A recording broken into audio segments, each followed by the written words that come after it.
You spend your entire life building a character. You tell yourself, I am a disciplined person, or I am a procrastinator, or I am a writer. You treat this identity like a fortress, but there is a hidden cost to this fortress. In Western psychology, we call this the self-concept. We think our identity is a solid, permanent object that we need to protect. But that protection requires an immense amount of cognitive energy. Every time you fail at a task, you don't just feel like you failed at the work, you feel like you are a failure. That is the ego pressure that kills your creativity. What if you stopped trying to build a brand or find your purpose? What if the most productive state isn't knowing who you are, but having no fixed identity at all? We are going to look at why your ego is your biggest bottleneck. And it's not because you have too much of it. It's because you're trying to keep it alive. This brings us to the most effective productivity state humans can reach. You know it as flow. But in Eastern philosophy, this is known as anatta, the absence of a permanent self. Why does this make you more productive? It's a matter of brain architecture. When you are hyper-focused on yourself, worrying if you look smart or if your work is on brand, you activate the default mode network, the DMN, in your brain. This is the area responsible for self-referential thought. When the DMN is active, you are effectively running a background app that consumes 80% of your mental RAM. It's like trying to edit a 4K video while a massive virus scans your hard drive in the background. A 2022 study from the Journal of Neuroscience demonstrated that when participants engaged in tasks where they lost track of time, activity in the DMN plummeted. They weren't just working faster, their brain was operating with zero internal friction. They weren't being a writer, they were just experiencing writing. Why do we cling to labels like I am a perfectionist if they make us slower? It's because the brain hates uncertainty. We crave a fixed identity because it acts as a shortcut for making decisions. If I am a perfectionist, I don't have to decide if I should edit this email for the 10th time. I just do it.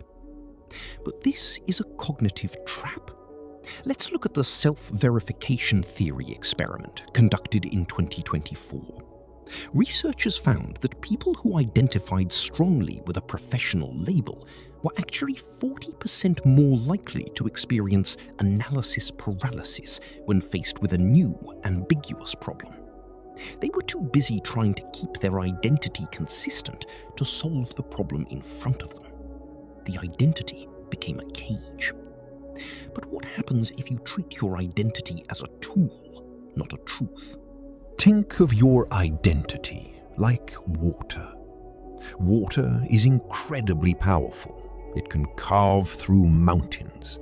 But it is only powerful because it has no fixed shape. It takes the form of whatever container it's in. If you are a writer, you are the water. When you sit down, you become the act of writing. When you stand up, you become the act of movement. When you are with your family, you become the act of listening. You aren't a person, you are a series of experiences. The moment you label yourself, you stop the flow. You freeze the water into ice. Ice is rigid, brittle, and easy to break. This is why you feel burnt out. You are spending all your energy trying to stay frozen in a persona the world no longer needs.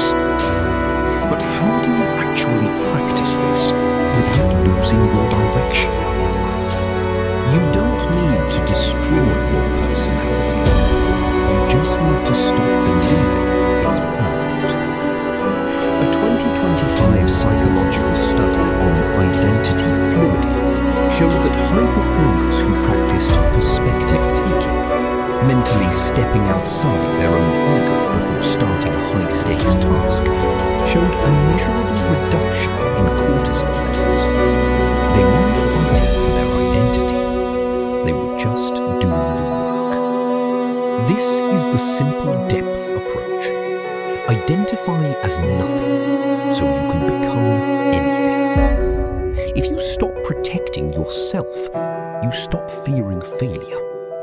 And when you stop fearing failure, you become dangerous in the best way possible. But there is one danger here.